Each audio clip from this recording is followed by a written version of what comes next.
Carter, another year here at ECU, man, just when you kind of look at this locker room, how it's changed since you first got here to now and the role you've taken on, have you kind of become a leader just by, by association, by being here so long and kind of being an older guy now?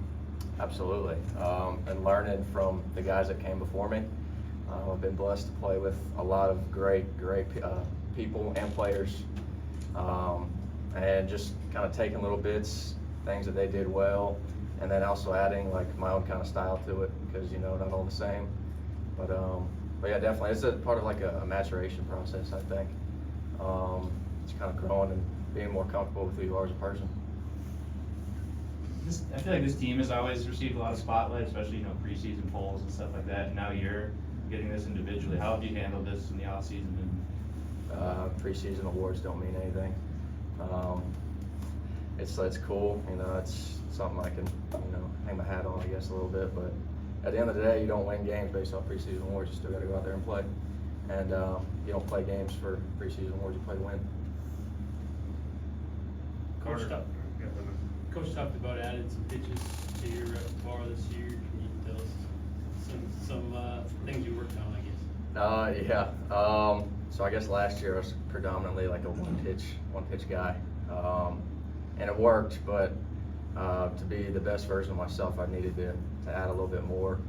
So I've been working on some fastball commands, refining my breaking ball, and working on adding a changeup too. So I have a full 4-pitch mix.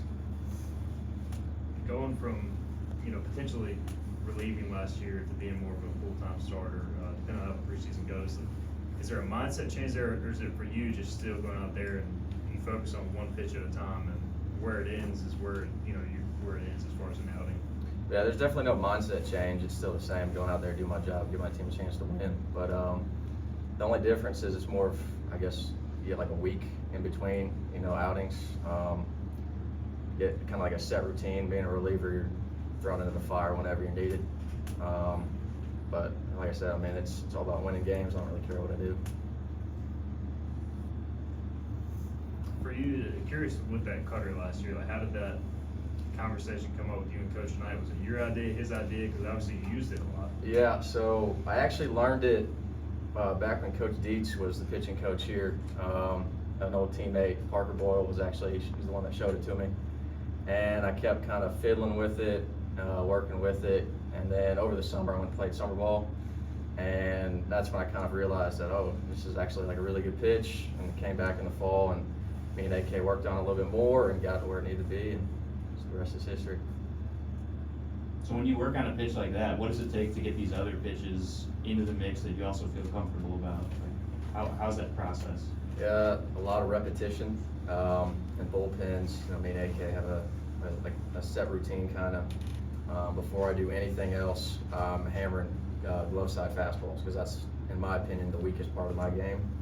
And the best way to shore up any weaknesses is to work on it.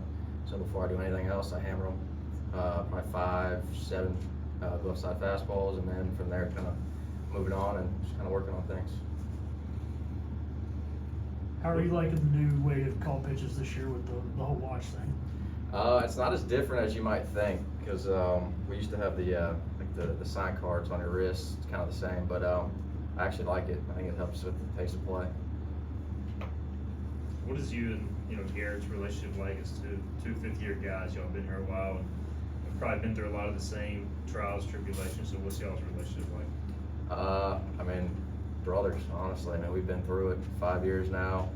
And there's also like a little competitiveness there too, like always trying to one-up each other, trying to better each other.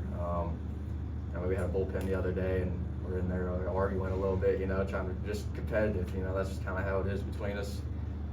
We both want to be the best we can be. With this 20-second pitch clock, do you foresee any changes to how it'll affect you? Is it going to force you to work faster, or is it just the same? No, not really. I'm not really too worried about it. We practice that in bullpens too, making sure our tempo's within the constraints and everything. And then even in scrimmages too, we'll have somebody like charting, making sure you're staying in the 20 seconds.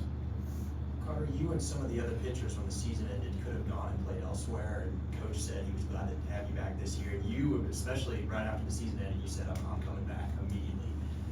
Talk to me about that decision. I mean, this place is special, you know. And this is actually credit to Coach D. There's a good chance I probably couldn't have been here last year, based on how the first 3 years of my career went. And he took a chance, let me stay, and I feel like it would be wrong of me to leave, you know, just when things got good. It's not who I am as a person. You know, I honor my commitment to this place, so. On that note, with the early struggles when you got here, it seems like it's becoming more rare for guys to actually stick it out. So I know you're glad you made that decision, but how about the journey you've kind of been on as a pitcher and a person? Yeah, it's a lot of maturing, and honestly, I think my parents probably deserve the most credit for it, because there were times when I wanted to leave, when things were getting hard, and they told me, you know, hard work, you know, at the end of the day, you're not going to regret working hard and sticking it out, because when it finally does click for you and you finally do get success, you know, it's going to be really sweet. You're going to cherish it forever, and I mean, can't argue with it, you know. It's pretty awesome, pretty cool. Anything else for Carter? Good. Appreciate it, Carter. Thanks.